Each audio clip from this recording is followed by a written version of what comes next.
Messi, Neymar ও এমবাপ্পের মতো তিন মহাতারকা দলে নিয়েছিল পিএসজি শুধু একটি চ্যাম্পিয়ন্স লিগ জিতবে বলে।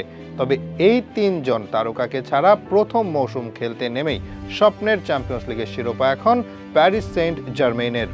ইন্টার মিলানকে বিধ্বস্ত করে নিজেদের ইতিহাসে প্রথম চ্যাম্পিয়ন্স লিগের শিরোপা ঘরে তুলেছে প্যারিসিয়ানরা। তাতে করে আলিয়ান্স অ্যারেনায় আরও এক চ্যাম্পিয়ন্স লিগ ফাইনালে দেখা মিলেছে নতুন চ্যাম্পিয়নের। ম্যাচের শুরু হতে দুদলই খেলতে থাকে অগোছালো ফুটবল। ম্যাচে ইন্টার মিলানের অ্যাওয়ে জার্সি পরে মাঠে নামার কথা থাকলেও তারা তৃতীয় জার্সি গায়ে জড়িয়ে মাঠে নামে, কারণ অ্যাওয়ে জার্সি পরে খেলা দুই ম্যাচেই হেরেছে এই সিজনে। সময়ের সাথে সাথে পিএসজি নিয়ন্ত্রণ নেয় ম্যাচের। 12 মিনিটে নিজেদের ইতিহাসে প্রথমবার চ্যাম্পিয়ন্স লিগে গোল করে পিএসজি। ডিজায়ারের পাস হতে বক্সের মাঝে বল পান আশরাফ হাকিমি, এক টাচে বল জালে জড়িয়ে দেন সাবেকে ইন্টার মিলানের ফুটবলার। গোল করে অবশ্য ক্ষমা চান দর্শকদের উদ্দেশ্যে। ইন্টার মিলানের ভাগ্য এদিন ছিল বড্ড খারাপ। মাত্র 20 মিনিটে ম্যাচ হতে ছিটকে যায় তারা। ডিজায়ার দুয়ের পাস হতে প্রথম গোল আসার পর দ্বিতীয় গোল করেন তিনি নিজেই। উসমান ডেম্বেলের পাস হতে বল জড়িয়ে দেন জালে। তাতে 2-0 গোলে এগিয়ে গিয়ে শিরোপার স্বপ্ন দেখতে শুরু করে দেয় প্যারিসিয়ানরা। মাত্র 19 বছরে চ্যাম্পিয়ন্স লিগ ফাইনালে গোল করার মধ্য দিয়ে টুর্নামেন্টের ইতিহাসে সর্বকনিষ্ঠ খেলোয়াড় হিসেবে গোলের কীর্তি গড়েন এই ফ্রেঞ্চ ফুটবলার।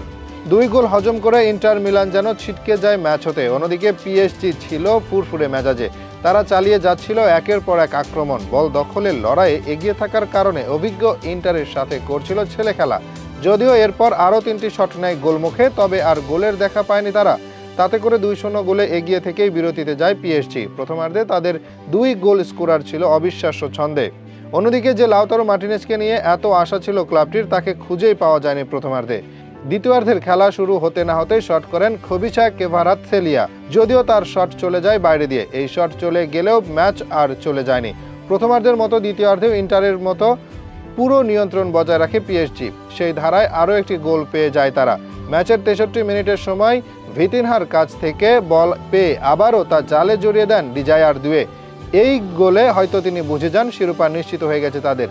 তাই তো জার্সি খুলতেও দেরি করেনি তিনি। পিএসজির 3টি গোলে অবদান ছিল তার। এরপর অবশ্য তাকে উঠিয়ে নেন কোচ, তবে ইন্টারের ভাগ্য বদলায়নি। এরপরেও হজম করে গোল। এই রাত যেন ভুলেই যেতে চাইবেন তারা। এবার স্কোর শিটে নিজের নাম তোলেন খবিচা। তাতে ব্যবধান বেড়ে দাঁড়ায় 4-0।